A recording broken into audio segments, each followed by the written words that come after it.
But at the end of the day, you're like, guys, I am a Lebanese Arab. Like, I have 100% donated more. I even had, what do you call it? Not that this is an excuse, but I'm saying I have definitely donated more than all of you guys combined to Palestinians. I literally have family there. I don't know really what.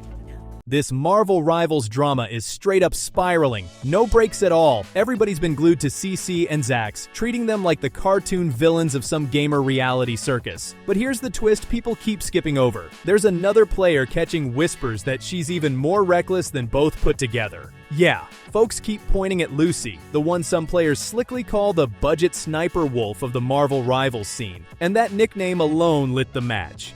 Before the chaos popped off, Lucy and Kingsman were locked in tight. Always queued up together, always in voice chat, moving like a real duo with synced energy. That was the vibe everyone saw. Then, right in the middle of a tournament run, things went left fast. She cut ties mid-competition, linked up with players she barely knew, and suddenly the tone shifted hard. To spectators, it looked messy, unexpected, and loud as hell.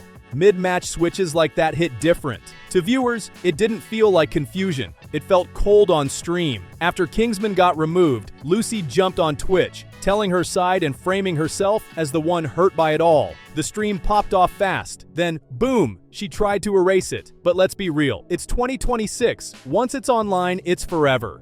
Fans archived everything, and people started replaying clips like instant replay. When the drama spilled onto social media, the comments went nuclear. Lucy's words had people arguing non-stop. CC caught most of the blowback since she's already a major name in Marvel Rivals. Stacks got pulled into the storm too, mostly because of that now famous match where she wouldn't swap off Widowmaker, running 0-5 with rough ping. The timeline ate it up, and the debates haven't cooled since. Clips from that match were everywhere, looping non-stop, turning into memes at lightning speed. Timelines were cooking her gameplay frame by frame. Meanwhile, Lucy Loki slipped under the radar at first. Smaller streamer, less spotlight, less heat. But once fans started digging deeper, nah, she wasn't safe anymore. Dude, this one was actually just fucking crazy, and it sounds so bad too. When I said support Kingsman like it's supporting Israel, it was like, I was saying the thing of like support, not specifically you supporting Kingsman is supporting Israel. It was the statement of support Kingsman or support Zaza. It's just, I thought saying like supporting this is just like, I thought it was ridiculous. That's why I said it.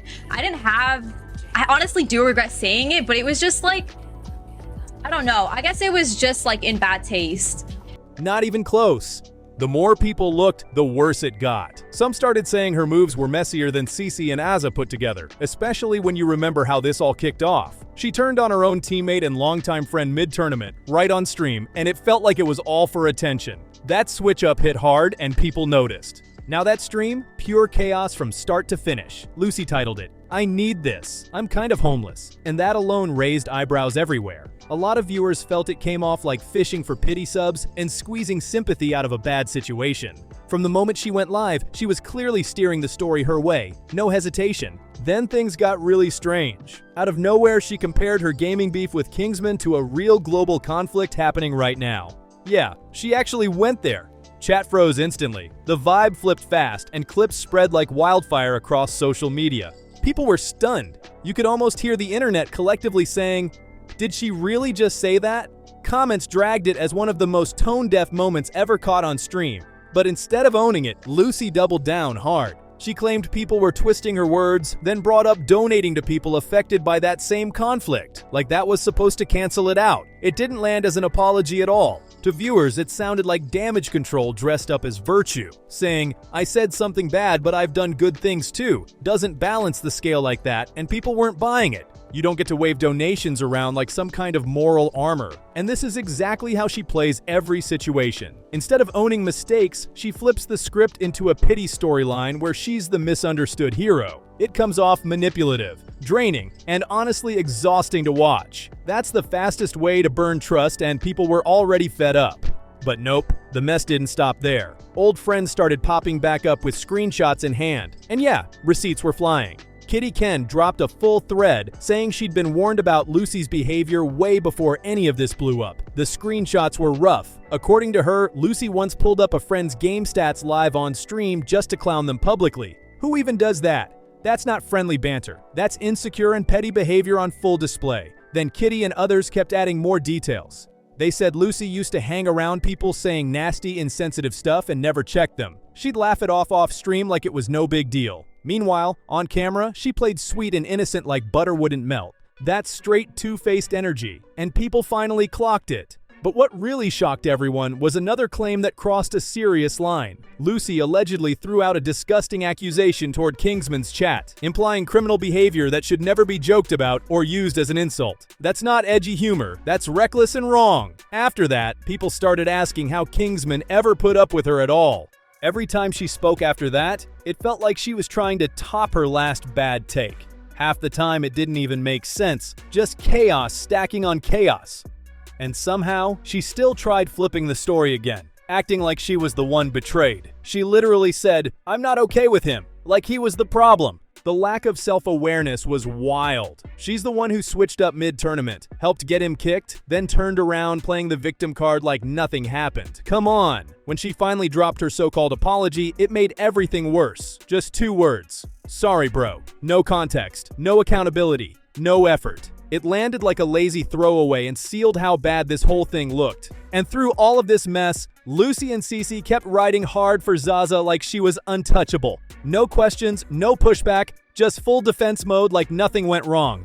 But be real for a second. If your teammate is lagging at 200 ping and dropping 0 to 5 in a $40,000 tournament, telling them to swap isn't toxic, it's common sense. That's not hate. That's trying to win. Lucy and Cece tried to sell it as keeping the vibes positive, but that logic falls apart fast. Competitive gaming isn't about smiling through losses while the whole team collapses. It's about teamwork, adapting fast, and being honest under pressure. I have a genuine question. If you are Basim, I'm thinking about it. If you are Basim, you're holding a tournament, you have so many people lined up. You have people like Moxie, Mark Deasy. Like, these people are lined up. These are all some big hitters too. You have some big hitters lined up, and one of these people is kind of like pressuring another person to swap. Admittedly, after he has, like, we can all agree, Kingsman was told to stop. He was told to stop asking. He was. Everybody, like, even ask him, I'm pretty sure he'll agree. He was told to stop asking. Like, being very pushy about it, after being told no multiple times, still continues. You, as the tournament host, somebody's being very pushy about something, not really wanting a widow. I don't want a widow. What do you think you would do? You have Mark Deasy in your back pocket. You have Moxie in your back pocket. It is what it is. Like, if you don't appreciate or you don't enjoy the team that you're on, then you can leave. I feel like that's like the mindset as like a host. I'm trying to think of it from Basim's perspective.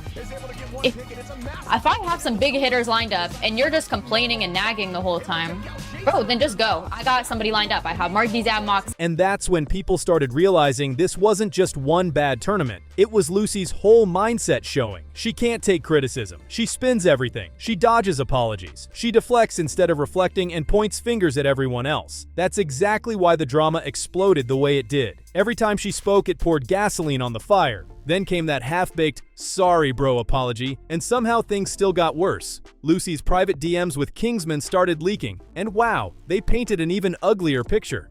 In one message she said, "Sorry about you getting kicked. On the surface it sounds polite, but read it closely and it's slick in the worst way." She didn't say, "Sorry I got you kicked." She said, "Sorry that happened to you," like she wasn't involved at all. That's fake sympathy dressed up as empathy. Then she followed it with, "I was excited to be on the same team as you." Sounds nice, right? But it's straight manipulation. That's guilt tripping wrapped in friendliness. Also, she could still look clean in front of fans while dodging real accountability. It's emotional chess, and Lucy's the only one trying to play it. But here's where the whole act completely falls apart. There's actual footage from right after the tournament where Lucy straight up said she agreed Kingsman should have been kicked. Her words, not rumors. She literally called it the right call. That clip exists loud and clear. Then the backlash hit and she switched up at lightning speed. Suddenly it was, "I never wanted him gone and I always supported him." Girl, stop it. The clips are public. We've all seen them. You can't rewrite history when the internet already saved the receipts. The way she flips sides depending on who's watching is wild. One week she's tossing Kingsman under the bus. Next week she's acting like she was his biggest supporter the whole time. That's not growth, that's damage control. And Cece did the same thing. Right after Kingsman got kicked, she was in Discord calling him a loser and saying the team was better off without him. But once the heat started coming their way too, suddenly it was, "I didn't mean it like that." Funny how apologies only show up when follower counts start dipping. Then Lucy tried another move. She shut off all her comments and claimed people were being racist and sexist toward her and the other girls. Now let's be real for a second. Most of the backlash wasn't hate, it was people calling them out. Yeah, a few trolls probably crossed lines. That happens everywhere. But using that as a blanket excuse to silence everyone, that's straight deflection. She jumped on social media talking about being bullied and misunderstood like the entire internet was out to get her. Same routine, different day, play the victim, twist the narrative, hope everyone forgets what actually happened. But this time, nobody was buying it. Fans had seen this movie before. And then came the apology videos. Oh man, full influencer starter pack. Fake crying, soft lighting, sad background music, shaky voices, dramatic pauses, Oscar-worthy performances all around. It felt less like accountability and more like a rehearsed scene meant to save face. Cece's apology didn't even sound like the same person people watch on her regular streams. Her voice was softer, higher pitched, almost fragile, like she was putting on a whole new character. Compare that to her usual clips, and it's night and day. Fans clocked it instantly, and the switch felt forced. Lucy's apology stream was even messier. Instead of taking real responsibility, she leaned straight into excuses. She kept saying things like, "People are twisting the story," and "I'm just trying my best," trying to dodge the core issue. She teared up on camera, played the hurt card hard, and hoped that would be enough. But then the very next day, she was back liking shady tweets and talking trash in private Discord servers. That's what really sent people over the edge. You can't cry on stream about being bullied, then turn around and throw shade behind the scenes. That two-faced energy was impossible to ignore, and once people spotted the pattern, it was over. And the contradictions didn't stop there. On one of her more recent streams, Lucy said she wasn't sorry for telling Kingsman to shut up because he deserved it. Then, not even 10 minutes later, she said she wished she handled it differently. Like, what? You can't say both and expect anyone to take you seriously. Would that low-key put me on blast either? I mean, guys, like, I don't, like, it's a lot of just straight sexism, and it's like, you have, like, Kingsman fans, and then you also have just sexists just taking this opportunity. Also racist. Earlier in my chat, they were just spamming a word. Like,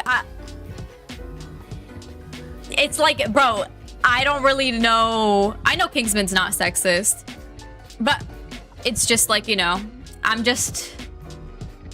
know. I don't really know what to say about that. I'm just not interested in being his friend. And everybody's taking this opportunity to kind of just hop on the bandwagon here and just be sexist. But the biggest shocker came right after that. She went after Bime, the tournament organizer, and called him the biggest loser ever. That had people stunned. This is the same guy who openly admitted his mistakes, apologized to Kingsman, and tried to fix the situation.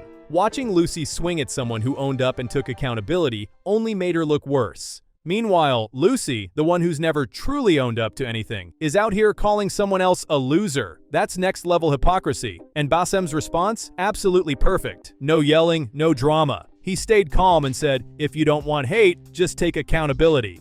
One line. Straight to the point, no fluff. That sentence summed up the entire situation better than any apology video ever could. Basem came out looking like the only adult in the room. He admitted his mistakes, apologized to Kingsman, and moved forward. People respected that instantly. Accountability worked exactly how it's supposed to. Lucy, on the other hand, just kept digging herself deeper. She couldn't stop bringing the drama back up. Every time she said she was done with it, she'd be talking about it again the very next day. It felt like she thrived off the chaos. By then, the community was over it. Fans started compiling everything. Full timelines, screenshots, old clips, tweets, nothing missed. Reddit threads popped off. TikToks exploded. Someone even made a highlight reel titled "Lucy versus Accountability," and it went viral in hours. That alone says everything. It's wild how she managed to wreck her own reputation without anyone else lifting a finger. No cancel campaign needed. She canceled herself. You'd think after all that she'd step back and offer a real apology. Nope. She doubled down again. Tweeted that people just don't understand her and that she's doing her best girl. But people understand perfectly. They just don't believe it anymore. And here's the real point. It wasn't the original mistake that ended things. Everyone messes up sometimes. It was the non-stop excuses, the fake tears, the contradictions stacked on contradictions, the total refusal to take responsibility. That's what turned a small controversy into a full-blown meltdown. Even her own fans started dipping, and that's when you know it's bad. Comments on her streams flipped fast, going from "We love you, Lucy" to "Girl, this ain't it" real quick. When your loudest defenders can't explain your behavior anymore, that's the end game right there. By this point, the Marvel Rivals community was completely tapped out. What started as a small tournament issue snowballed into one of the messiest online blow-ups anyone had seen in a while. It stopped being entertaining and turned straight up exhausting, like watching someone torch their own career in slow motion. And the wildest part, Lucy still didn't get it. She kept tweeting about being misunderstood and mentally drained, but never once said, "Yeah, I was wrong." Not a single time. That's what frustrated people the most. Nobody was asking for perfection or some Oscar-level redemption arc. The community didn't need a 3-hour apology stream or dramatic music. All they wanted was something simple. I treated Kingsman badly. I messed up. That's it. But instead, she dragged it out endlessly. Every post, every stream, every clarification just made it worse.